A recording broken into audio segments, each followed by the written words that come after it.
Welcome back, everybody, to another episode of the Depot Dive, where we're going to dive into three of the biggest Steelers-related topics of the week. I'm your host, Ross McCorkle, and above me here on the screen, as always, my co-host, Joe Clark. And we got a little bit of business to take care of this morning in terms of the show. We are going to be moving to Tuesdays instead of our typical Thursday airing, so just be prepared for that move. We just found that Thursdays were a little too jam-packed. There's a lot of Steelers stuff going on. Usually the quarterbacks talk, the coordinators. There's just the normal locker room interviews. There's Cameron Hayward's podcast every Thursday, so it does get quite busy on Thursdays, and we have responsibilities on the site. Tuesdays make a little more sense, so we're going to be doing that most likely after Mike Tomlin's press conference most Tuesdays, so that we can discuss everything that was said in that press conference and kind of give you the most up-to-date information there. So yeah, that's what is going to happen. Joe, how are you doing this morning? I'm doing well, doing well. Nice day out today, so just taking it easy. Yeah, the heat finally broke here as well. We were it was a little bit hot for a while. I think it was still upper 80s until like a couple days ago, and now it's nice in the 70s. I kicked the heat on for the first time in my house the other day, which is always it's my favorite time of year. So we're going to dive right into the show. Before we dive in, though, make sure you do call that number at the bottom of the screen to leave us a question that we will answer on a future episode. That's 412-254-3145. You can call and leave a voicemail, or you can text if you're a little too shy for your voice to be on the show. That is totally fine. We still want to hear your question. The first topic here, we typically go through our wrap-up for the previous game, and then we go through our injury reports and stuff like that. It's kind of been following that structure. But this week we've got some kind of bigger topics to discuss that are, more pressing. And so this week we're going to dive right into George Pickens. He's been making, unfortunately, some headlines this week after a series of unfortunate things in that Week 5 game against the Dallas Cowboys. It started with him coming out with the eye black, which said, open effing always. Kind of an odd sequence of words there. I think maybe that effing was kind of added late in the game on that one, just because that's not how I probably would have phrased it. And then, of course, with the eye black, he went and had one of his worst games, which is, gonna draw some bad attention with the eye black, and then you just don't do well after you're kind of boasting on your eye black. And then to top everything off, he kind of pulled a childish act at the end of the game by ripping down Dallas corner Jordan Lewis by his face mask. And so kind of just the trinity of bad for Pickens in that game. Joe, where are you coming in on all of this with Pickens? Are you upset? Is this a ticking time bomb? Where are you at? It's just frustrating that this is now, the third kind of year in a row where he's had some sort of big incident. Not even necessarily a blow up, I guess. He didn't really. I guess the Lewis thing kind of was a blow up, but just something where he goes and he makes a big show and he makes himself the story. I mean, last year is he laid on a block for Jalen Warren inside the 5 yard line. 2 years ago, he blew up on the sidelines in Atlanta because he wasn't getting the ball. And there's just been little like mini blow ups in between, which fine. He's these number one receivers. They want to get their touches. There's always something there, but I mean, he doesn't really have the production to match, his outsized attitude at this point. And like you can show up wearing the eye black, which fine. It's stupid. I mean, it's gonna piss off the Rooney family. Probably, the coaching staff too, and you're gonna get fined for it. So, if you want to just give away $11,000, then fine, whatever. Like it's your prerogative. But then to do that and then go and play the game he played, 3 catches on 7 targets. He had a huge fourth down drop, or a third down drop on a 3rd and 4 that would have extended Pittsburgh's drive. Instead, Dallas went the other way with, I think, a 16-play touchdown drive to take the lead. It's like, what are you doing? And at some point, I mean, this has continually happened. I don't think it's going to, build week to week, but, when's the next time he's just going to decide that he wants to, loaf off or he wants to have a bad attitude? Because he did it this week coming off the best statistical game of his season, went over 100 yards. He had the bad fumble inside the 5 yard line. And then he shows up the next week, like with a pissy attitude. It just doesn't make sense to me. And It could happen. I mean, yeah, maybe it'll happen again at some point this season, but it's really, I think, just making the Steelers think long and hard about whether they want to give him more money this offseason, give him a big extension. And I mean, we'll see what happens. It's he has to play better to, I mean, not acting the way is, pretty ridiculous, but it's a little more excusable when, as a guy like Antonio Brown, you're the best receiver in the league. Pickens, you know, not even close to the best receiver in the league right now. He's just too inconsistent. He can't, put up consistent numbers. So really just not sure where this is going to end with him. And I think it could end, with him playing out his rookie contract and going elsewhere. Yeah, it's certainly a possibility. I mean, you can't confidently give him a huge contract, and even I don't even know if his production warrants a huge contract, even though the wide receiver market is such that he's going to be worth a lot to somebody. And this is happening as we speak, actually. Pickens is speaking to the media for the first time since the game, and he was asked about his eye black, and he said, "It's just eye black." And then he was asked if he expected blowback from that eye black, and he just said, "Nah." So, there's just a lack of self-awareness there. Perfect timing. Oh, man. That's too good. Yeah, and I mean, it's just a lack of self-awareness, and he's one of those guys where if he could stay on the straight and narrow, if he could really lock in and kind of be the person that is needed to kind of get to be a franchise player for somebody, he could be that guy. He has all of the talent.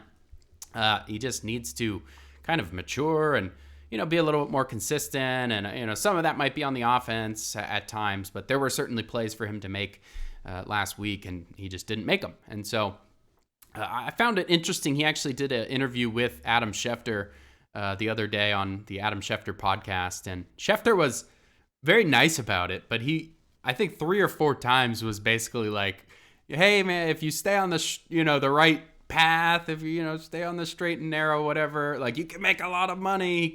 I think he went back to that point like 3 or 4 times. Pickens just kind of laughed it off every time, so I don't know if that message was getting through to him.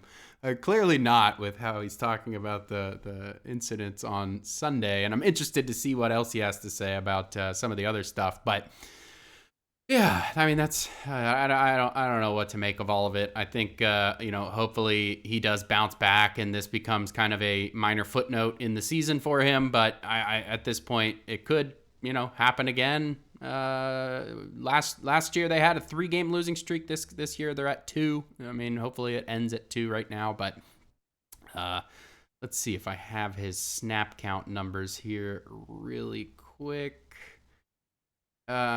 He had the lowest of the season. He played only 59% of the Steelers snaps. He only played 34 snaps, considering he played 60 the week before. His previous low was week 1 when he played 46, which was 68%. So he's down to 59% in this game, which was less than Calvin Austin III, less than Van Jefferson, which, I mean, that just doesn't make any sense.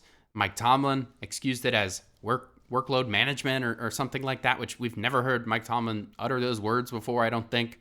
Maybe for, guys like Hayward or some of these like super old, veteran guys who might need a little bit more load management but for Pickens, who is, what is he, 23 or he's 23 or 24, somewhere in that range. I mean, you don't need load management for a guy like that. And so certainly a puzzling answer. And Tomlin said he doesn't have any quote, outlying issues with his behavior.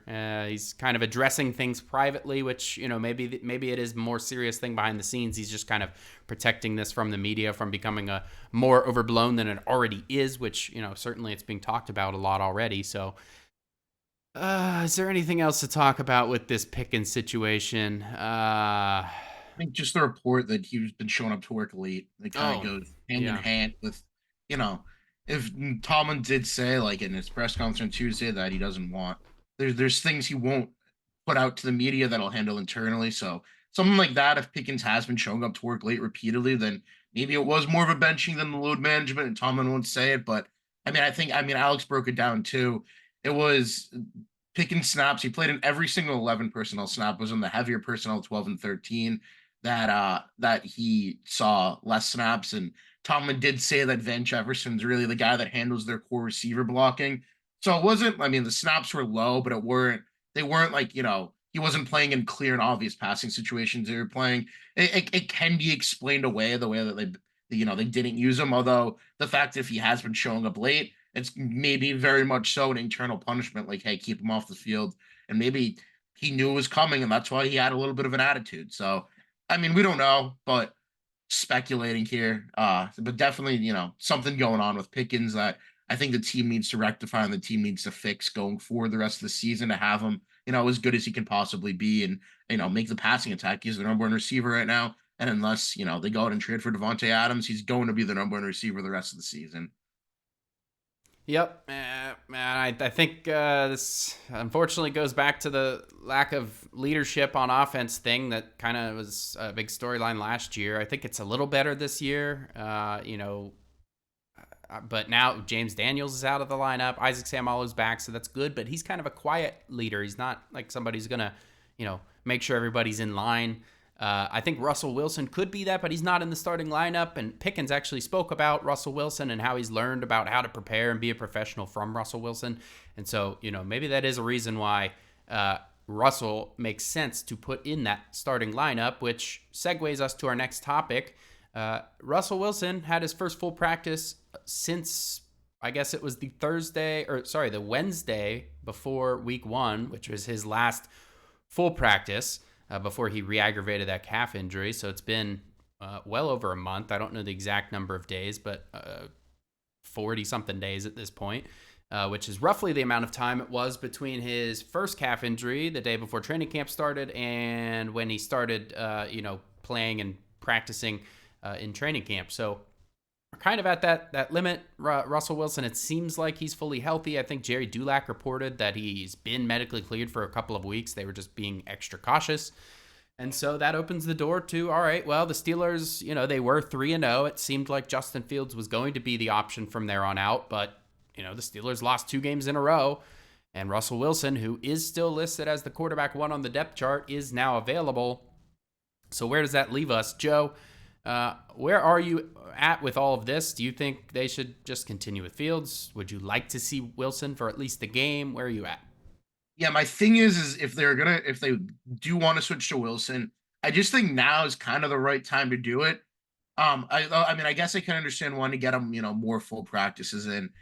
This week he, could really only have 3, but I mean, he's been working every week off to the side. He's been doing more and more. I just feel like coming off 2 straight losses, this is the week he's going to be healthy. If he's going to be healthy enough to dress as the backup, if you want to play him, I think now is kind of the time to do it and see what you have in him. And then you can always go back to Fields, whenever, even after 1 game if you want to down the line. But it does seem like from everything that Tomlin said that this is, Fields is still going to start this week. They don't want to disrupt his preparation. So Wilson's working with the 2s, even though he's going in full. And I mean, I have no problem. I think Fields deserves to keep the job. I just think it's going to get a little more tricky later in the season if you decide then you want to see Wilson. He's, maybe spent 2 weeks as the backup, a week or 2, who knows, however long. So then he's coming in now. He is prepares the starter. Fields now is basically demoted, whereas now you still have Wilson number 1 on the depth chart. And if you say he's healthy enough to be the backup, then he's probably healthy enough to start. So it's more of an emotion for Fields, just kind of like the chemistry aspect of it. Which I think both guys are going to be able to handle fine, and everything that we've heard so far is that they've been supporting each other and everything. Like there's really no it's a competition, but there's no hostility, I guess is the word I'm looking for. So maybe that's really not going to be as much of a concern, but I do think that Sunday would be the ideal time to get Wilson in the game. But if it's not this week, I could see it being next week, and if it's not either of the next 2 weeks, then I think they're just going to roll with Fields until he really starts to struggle, or if he really starts to struggle. Yeah, I mean, we haven't seen him fully struggle yet. Last week against the Cowboys was probably his weakest performance, though. He had 2 touchdowns to 0 interceptions, which I think the Steelers would have killed for that kind of thing a year ago. So it's all relative, but the offense was expected to be able to move the ball in those Cowboys, and they really didn't, other than a couple of drives there in the second half. I think I mean my terrible take this week was now is the time to start Russell Wilson. It's not a popular take, Joe. I will tell you that. A lot of people not happy with me for saying that. I think in general, most people are ready for Fields to be the future. And I still think he could be the future. I think he's done enough to be a serious consideration for 2025, certainly. But the Steelers brought Russell Wilson in to be this veteran, to be this experienced guy who, has won in the playoffs. He's won a Super Bowl. He knows how to lead a team and be that veteran leader that, we were just talking about, the leadership void on offense. He can be that guy.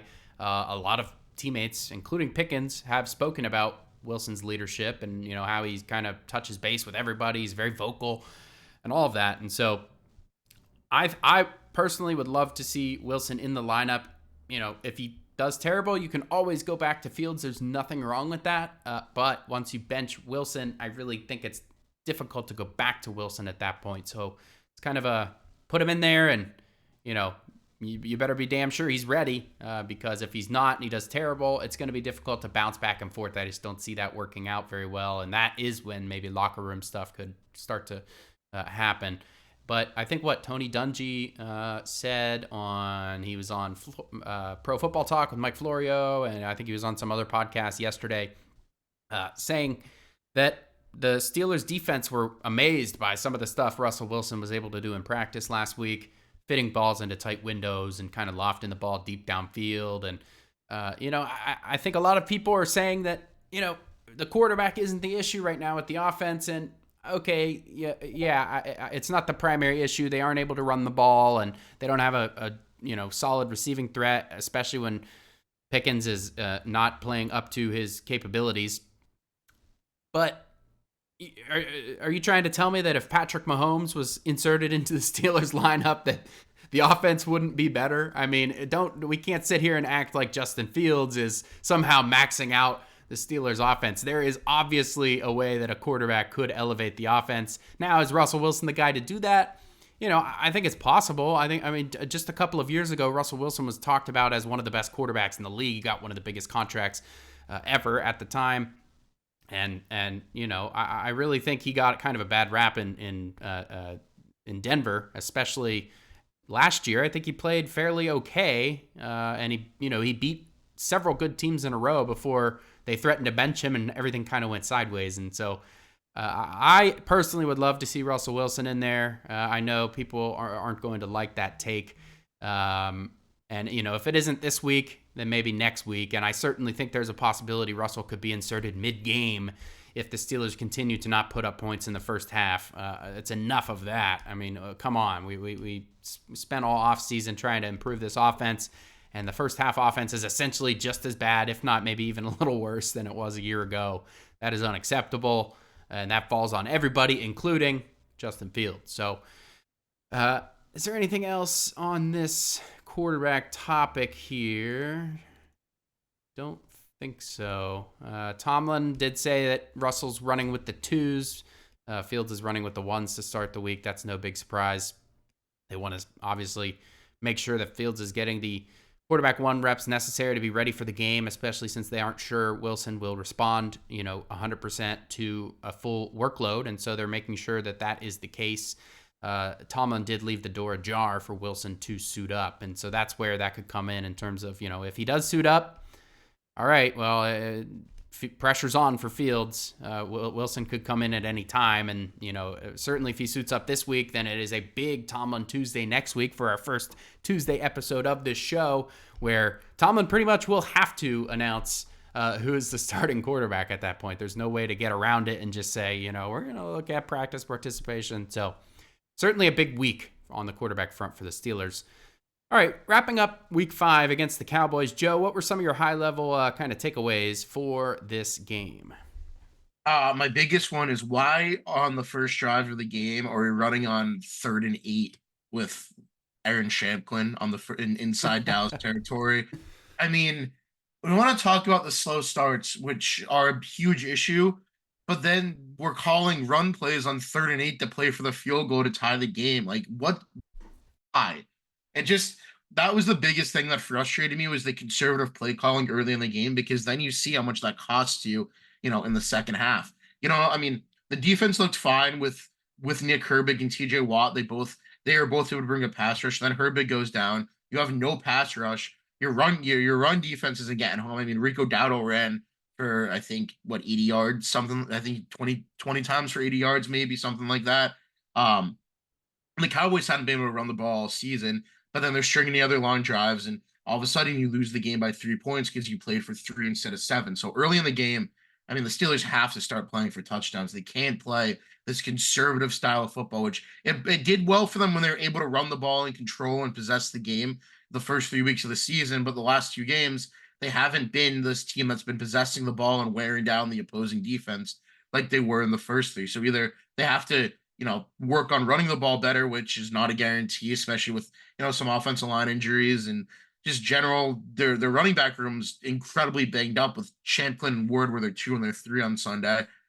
So it's harder to run the ball. They have to get a little bit more aggressive early in games. And then the defensive communication issues just can't happen as often as they did. I mean, a lot of times it was Beanie Bishop getting lost in coverage. And I mean, you hit him a little bit early in the season, but he just isn't really ready to be a starting NFL nickelback saw corner guy. I mean, I think that he could develop into being like, a pretty solid player, but as a rookie, he doesn't look like he's ready to be out there. And then just too many missed opportunities again. We talked about last week that they had missed opportunities for turnovers. This week it was the Pickens drop on third down. You had a Van Jefferson drop deep downfield. Those are two chances that could have been a big play, and both of them ended up in drops. So missed opportunities on offense. Just too many things didn't go right. I mean, the secondary forced they had the 2 turnovers in the red zone or the one fumble in the red zone and the interception in the red zone. So I mean, the defense was great with bend don't break up until the very last play of the game. Just too much just went wrong for them to win that game. They didn't deserve to win that game. It was a frustrating watch, especially the fact it didn't kick off till 9:45. It was brutal. Yeah, that delay.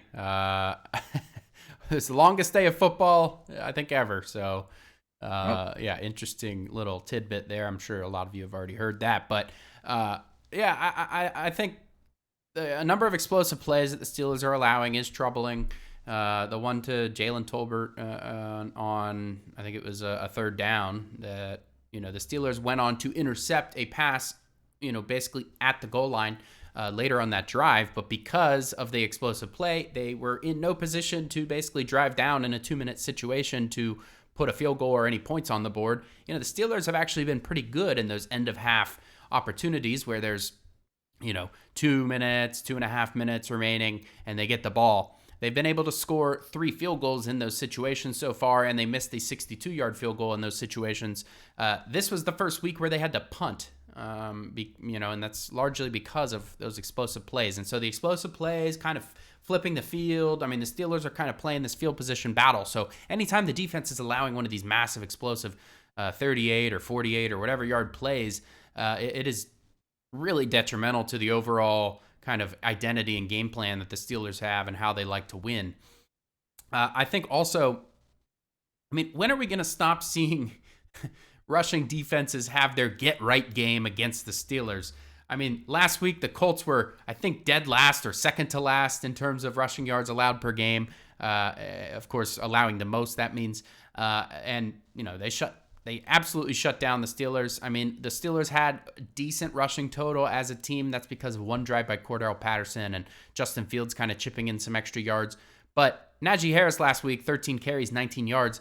This week, Najee Harris was a little bit better, 14 carries, 42 yards. But the Steelers had their lowest team rushing output with 26 carries for 92 yards. That's 3.5 average with an 8-yard long.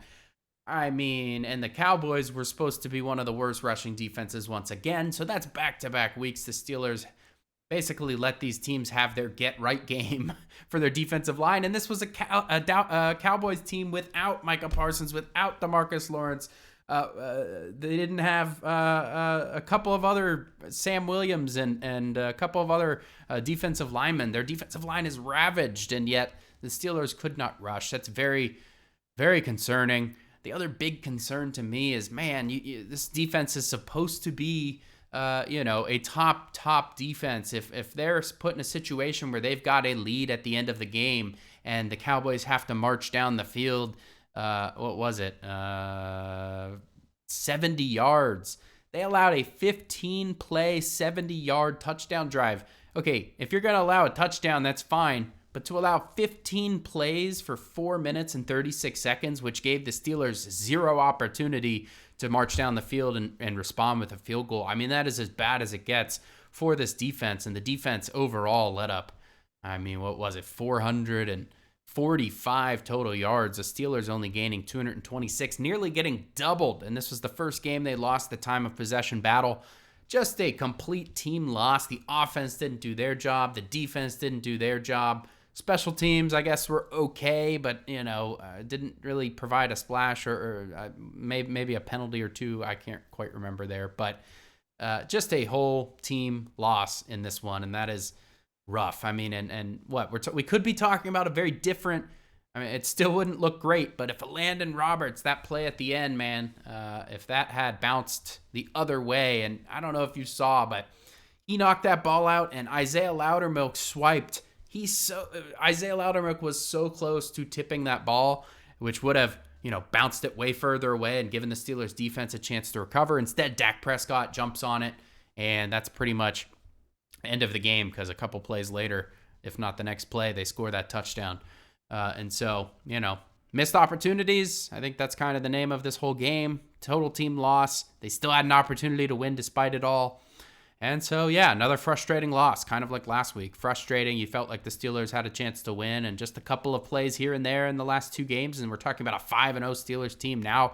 Instead, they're 3-2, kind of in a weird spot. They do have an easier schedule the next 3 weeks, but, they really need to come out of that stretch with at least a probably 5-3 record to be in a good position for the final 8 weeks of the season. Joe, is there anything else from this Week 5 Cowboys game that you want to chip in here before we wrap up the show? Yeah, I was just gonna say if Loudermilk got that swap, it might have been the best game of his career. If he had the kick block and then the swat there to get the Steelers possession, and we'll see. He might be the team's fourth outside linebacker on Sunday with how ravaged they are with their depth there. And I think that's one of the reasons why the defense has struggled. Get on to Jeremiah Moon as your starting outside linebacker right now with Highsmith, Herbig, and Leal all out. I'm definitely concerned about this defense, just given how they've played the last 2 weeks. They have to be better. They know they have to be better, but we'll see if they are. The Raiders have a perfect opportunity for them to have a get-right game against Aiden O'Connell and a team that, again, doesn't really have that good of a ground game, but we'll see. If they struggle against Las Vegas on Sunday, I think it's time. It's officially time to panic. Yeah, agreed. Three in a row. The storylines last year after 3 in a row weren't pretty. I don't want to go through that again, so hopefully they can pull off the win out there in Vegas. I was at that game last year, and the Steelers managed to win. It's going to be heavily Steelers favored in terms of the audience and the crowd there, so they shouldn't have any. It's not going to be a hostile environment, I wouldn't think, especially with the Raiders struggling this year. And so, that's kind of where we're at. Really, really hope we're not talking about a 3-game losing streak, but that is going to be the show today. We don't have any questions to answer for you guys this week, so we sure could use some new ones. 412-254-3145. Again, that's 412-254-3145. Call or text. Leave us a voicemail. We will answer your question at the end of next episode, which again will be Tuesday next week. We look forward to you guys joining us on Tuesday. I'm Ross, that's Joe, and we will catch you guys next time.